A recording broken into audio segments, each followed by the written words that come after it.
بسم اللہ الرحمن الرحیم۔ سوال یہ ہے کہ عقیقہ ولادت کے کتنے دن کرنا چاہیے اور کون سا دن ہے کہ جس دن عقیقہ کرنا سنت ہے اور افضل ہے، اور دوسرا سوال یہ ہے کہ بچے کی طرف سے، بیٹے کی طرف سے کتنے جانور کرنے چاہیے اور بیٹی کی طرف سے کتنے جانور کرنا چاہیے۔ اعلیٰ حضرت امام اہل سنت اشام رضا فاسی بریلوی علیہ رحمۃ الرحمن فرماتے ہیں عقیقہ ولادت کے 7ویں دن سنت ہے، یعنی ولادت کے 7ویں دن عقیقہ کرنا سنت ہے اور یہی بہتر ہے، افضل ہے، اور اگر نہ کر سکے تو بھی 14ویں دن افضل اور بہتر ہے۔ اگر 14ویں دن بھی نہ کر سکے تو 21ویں دن افضل اور بہتر ہے۔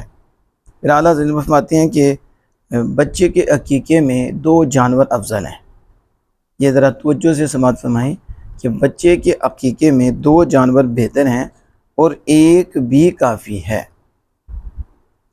ہمارے ہاں یہ ہوتا ہے کہ کہتے ہیں کہ 2 بکرے کرنے ہیں بس، یا 2 حصے بچے کی طرف سے، اور یوں بیان کیا جاتا ہے جیسے پتہ چلتا ہے کہ وہ لازم و ضروری ہیں، وگرنہ 1 بکری کا بچہ یا بکری 1 سال کی یا بکرا 1 سال کا بچے کی طرف سے کیا تو اس کا عقیقہ نہیں ہوگا، ایسی بات نہیں ہے، بلکہ افضل یہ ہے کہ بچے کی طرف سے 2 جانور ہوں اور بچی کی طرف سے 1 جانور ہو۔ اعلیٰ حضرت عظیم مرتبت اس پہ دلیل بھی لاتے ہیں کہ نبی اکرم صلی اللہ تعالیٰ علیہ وآلہ وسلم نے امام حسن اور امام حسین رضی اللہ تعالیٰ عنہما ان دونوں کی طرف سے 1 مہینے کا عقیقہ کیا، یعنی عقہ عن الحسن والحسین رضی اللہ عنہما کبشن کبشن۔